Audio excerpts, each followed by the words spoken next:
I'm Larissa Vale from Black Satellite, and you're listening to the Brutally Delicious podcast. One, two, three, four. The Brutally Delicious podcast. The Brutally Delicious podcast. The Brutally Delicious podcast. The Brutally Delicious podcast.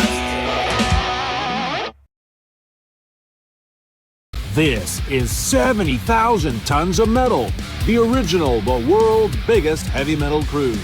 60 bands, 4 days, one cruise ship, only 3,000 tickets. It's like having an all-access backstage pass. January 29th to February 2nd, 2026.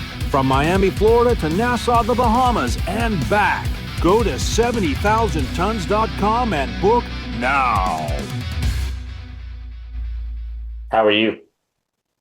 I'm great. How are you? I'm well. Where are you located geographically? New York. Oh, okay. I grew up in Long Island Oh, cool. and worked in Manhattan for 7 million years at the Hit Factory and Soundtrack recording studios. Oh, cool. Back when there were recording studios. I know so many have closed down. I don't even know how many are left. I don't even know. And I know like some of the big, legendary ones are all gone. I don't even think Electric Lady's still up there. I don't know. I mean, I don't track in New York, so. Oh, you guys don't do any tracking in New York? I mean, back in the day, but lately, no. Okay. Well, we could just jump right in and start talking about the band then. Let's talk about the tour first, right? You got an upcoming real close. You're going out on the road with Mushroomhead, I see? Yeah, that's right. So we're going to be out from October 10th until November 1st. Oh, wow, that's a nice run. Do you do anything special to prepare, like for, being out on the road for a good amount of time like that? Yeah, so every time we go out on the road, we do a rehearsal week. So we have like a little band house and we all crash out here with our band and crew and we just grind it out for a whole week and then the bus picks us up and we go. Fair, that's good enough. Do you get tired of it after a while, or is 2 weeks a pretty good stretch, or do you get tired of living in the bus or the van or... So this tour is like, I think 3 weeks, which is actually a really short tour, relatively. I love long tours. The longest we've been out is like 13 weeks, but, at least a good like 6, 7 weeks. I feel like that's a solid tour. So this is a nice, short, sweet little run, but I love being out on the road. Like, if Do it you were really? up to me, like I'd never come back. I love living on the bus. I love playing the shows. I love the adventure of waking up in a new city every day. And you get to have your own little routine. Like we cook on the bus and I have like a little air fryer and I'll like, I have a little egg griddle, like fry eggs. So, you get to like a little sense of normalcy. You just kind of have to figure out how to adapt your routine to life on the road. It doesn't mean you just like throw your life out the window. So before we get into Aftermath and the rest of this interview, do you guys have like take turns cooking, or is every man for themselves or every woman for themselves? It depends on how exhausting the tour is. Like there are a couple tours that, my bass player and I normally like take charge cooking. So we'll go food shopping, we'll like grab all the ingredients and, keep the receipt. And then we just like, we'll just divide it by whoever on the bus wants to partake in the group meal.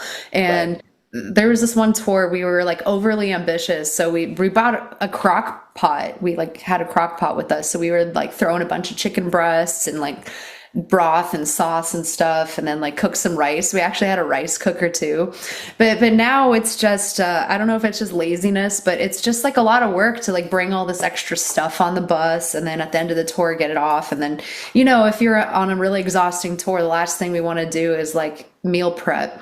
And then on days off, we're just like zombies. So it really depends on the run. On the last tour, on the Manson run, there was catering every day. So that was really easy. We didn't have to worry about it. But yeah, this time I think it's going to be like a little bit in the middle. I'm going to bring my air fryer. I always have my egg cooker anyway. My whole band makes fun of me. They're like, really, you're frying eggs on the bus? I'm like, yeah, why not? Like, I like to eat eggs for breakfast. So that's my thing. Yeah. Okay. So let's talk about Aftermath then. Aftermath dives into some very personal and dark themes. Was there a particular moment or experience that became the emotional anchor for the album as a whole? I just think that there was just a lot that I wanted to write about. And it was like, I had this general idea and like a feeling for the concept, before we even really dove into the record. And then for me, writing the record was kind of a process of unraveling what Aftermath had meant to me.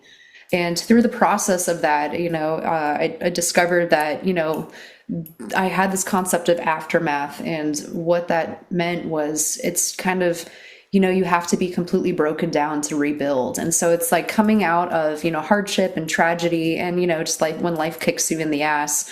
And it's not so much like being beaten down, but it's like, okay, it's what's done is done. What's happened has happened. Here we are, let's work our way out of the rubble. And how do we rebuild stronger and better and move forward, How like a cathartic was rebirth. it for yourself?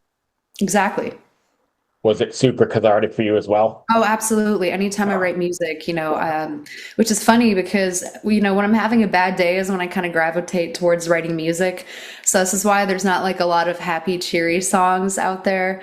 I don't know why, but when I'm feeling great, I'm not like, yeah, let me write a song about how awesome I feel. So it's all always very cathartic for me.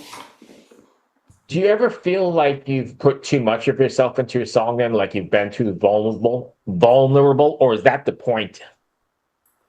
The only like real example where I felt like maybe I was a little bit vulnerable is for the song Void, but I feel like it was extremely necessary because that song is kind of like an exercise in exploring, if I'm allowing myself to really go into my deepest, darkest thoughts, almost out of curiosity to kind of see what's down there. And then I kind of ended up like getting like stuck in this weird mindset, after like really putting myself in that character to write this song. And I was like, oh, maybe I don't need to go that deep all the time. I guess it's not so different from like, I don't know, method actors or something. You just get like too into the role that you're playing. Because I did want to explore those kinds of parts of myself. But maybe sometimes you should just kind of leave them alone. Right. But no, I think that's what gives it this really personal, vulnerable quality to the songs and the songwriting, and specifically, it's because I'm not afraid to write about those darker, personal emotions, and I think that's what makes it so relatable. And I really think it's important to bring that sense of fearlessness, to artistry. It's pushing the boundaries. It's giving a voice to people who don't have the confidence to express themselves in that way, or maybe don't know how. But at the end of the day, I'm not unique. We all have these experiences. I'm just writing about it through art, And well, I guess at the end of the day, my whole goal as a musician is to just contribute to culture, Even if I don't do anything really amazing, it's like at least I left my little footprint on this earth. It left something behind that will outlive me and contribute to human progression just in the smallest, tiniest, most minuscule little way. um, you know, and That's I think beautiful. that's Yeah. that's just how we move artistic culture forward, all the combination of everybody kind of doing that. So then what's it like playing those songs that you've dove deep to get to when you're writing them every night on the road for 13 weeks? I mean, because are you like ripping that scab open again for every song, or how do you approach that?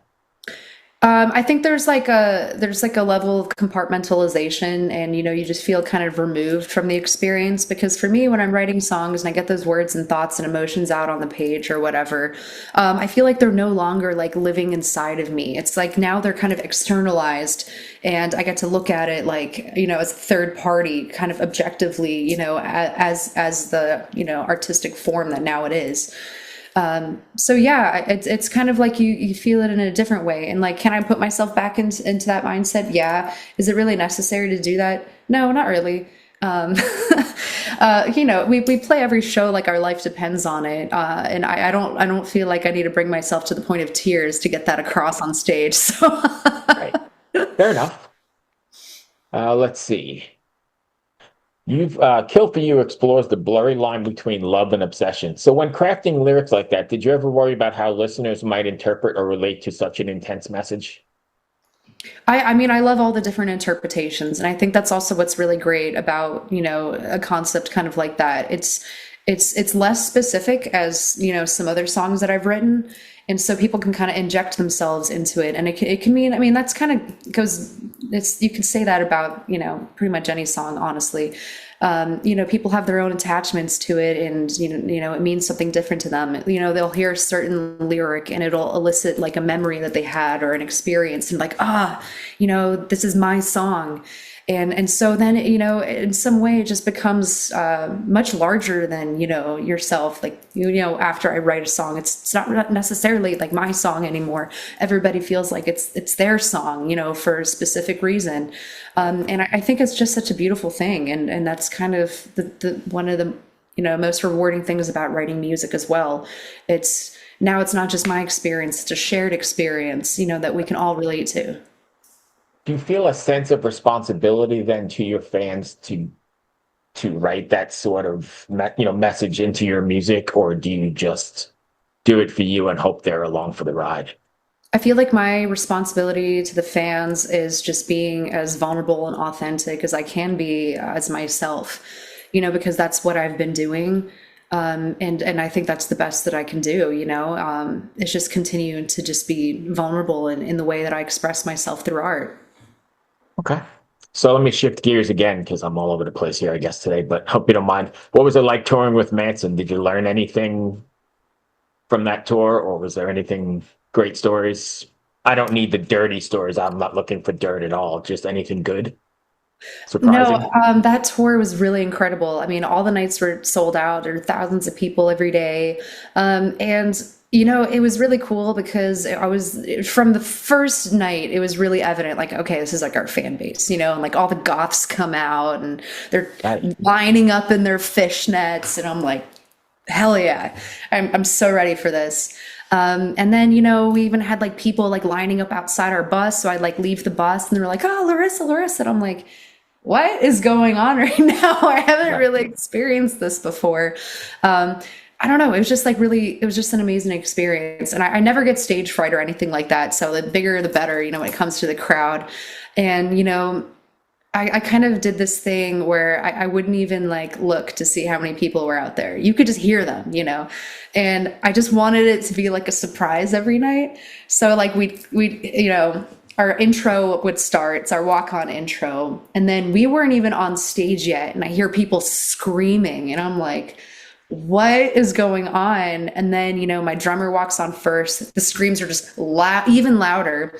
And then my bass player and guitar player get on stage. And now it's just like the crowd's roaring. And I'm like, oh my God, like what is going on? And then when I get out there and then you just see the sea of people and everyone's freaking out, it's just like you kind of almost have like an out of body experience. You're like, oh my God, I'm so ready. This is going to be so much fun, I just can't wait to annihilate it. Right. The energy's got to be incredible. Yeah.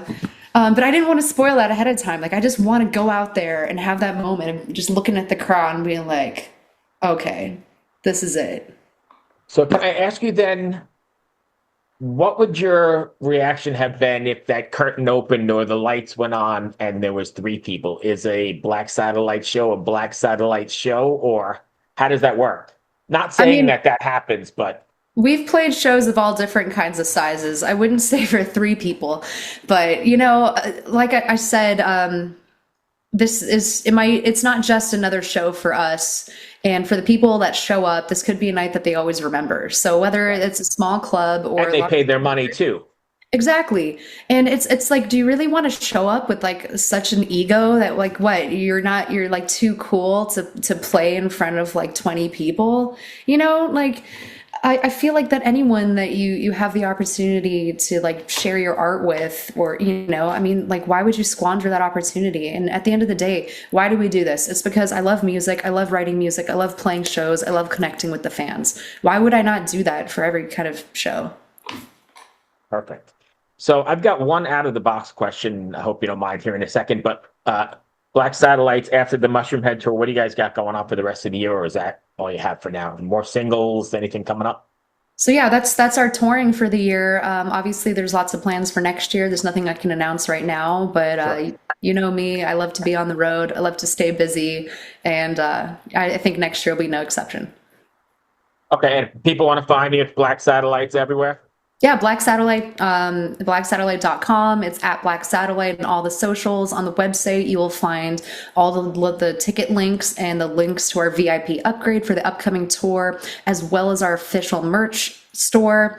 And you can also pick up physical copies of our new record Aftermath on CD and vinyl, and you can also get those autographed as well.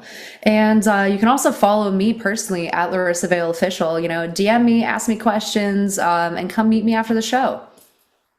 Love it. So one out of the box question, and then I'll get out of your hair. The Kill for You video features you confronting a fear and letting a tarantula crawl across your face. If you could use any phobia as a metaphor in a future video, which would you pick and how would you visualize it? I think, okay, so I have this theme where I like to conquer my fears in music videos. I've already been buried alive. I've like been abducted by aliens. I had the tarantula crawl across my face. I've been dead and brought back to life in the downfall video. You know, I have to really think about this one because I mean, all of like the obvious choices I've already done. I mean, I have a fear of heights, but I don't know. I have to think of a really cool way. If I'm gonna do that, you know, that sounds kind of boring. So I'd have to really think about that one. God, what else? I mean, I'm not necessarily afraid of drowning, so I don't think that would really help me out. I mean, I don't want to drown, but I'm not afraid of Right. deep water. I think that would be one of my worst fears, drowning. Okay, I don't like sharks. Like Or some kind of confinement. yeah, well, confinement. Yeah, so that's why I did the being buried alive thing because that's like the claustrophobia confinement kind of thing. Yeah. Yeah, I mean, who wants to do that? And I had to do it like for real in the video. You know, we dug a shallow grave, covered me in dirt, and I was breathing through a straw, and then my director would like pound the ground so I could feel it, and then that meant action, and they pull the straw out. So I hold my breath for 20 seconds, completely buried, like dirt over my eyes, mouth, nose, and like all I can hear is my own heartbeat racing out of my chest. And then like it was like action, I slowly crawl out, or you know. So But you yeah. knew they were there, but how terrifying was it even knowing that? I mean, it wasn't that deep, so I had the knowledge that I could get out. Like it was not like I'd be trapped and suffocate and die, but I certainly did not like the experience. It was just really uncomfortable. I don't know, it makes you question your immortality in a way you kind of just don't want to. You don't really want to Right. go there. No. No, I don't think I could do it. Like even But on it the looks beach, great. I don't think, yeah, It's for the art. for the art. Well, that's all I had. I don't hope that wasn't too bad. I know I kind of meandered a little bit, but I just like to No, it was talk. So- great. And I think this run, I think I was looking at the routing the other day. I don't think you're anywhere near me on this one. So I'm in Richmond, Virginia. I Oh, think okay. the closest is Leesburg, maybe? Leesburg, yeah. I don't know how far that is. That's like 3 hours. Hmm. And it's on a work night, so I don't think I'll probably make that one. But hopefully I'll catch you around this way again. I know you've come through here before, right? You've played Yeah. Richmond before, haven't you? Yeah, we've played Richmond before. Like the Canal Club or the National? I think yeah, we've played the Canal Club. That sounds Yeah, familiar. yeah. It's like Awesome. the smaller club with the stage that's like kind of lower, like in the Yeah, yeah. yeah. Okay. Yeah, I just saw Dark Angel there 2 nights ago. Yeah, it's Oh, cool. still there. It's still it still put in the acts. It's a strange, dumpy place, but it's kind of cool too. Yeah, and they have like strange dumpy food there too. Yes. But there's a good pizzeria right across the street. Anyway, thank you for taking the time. I appreciate you. Love the music, and hopefully we'll see you somewhere soon. Great. Thanks so much. Have a good one. Hey, cheers. Bye.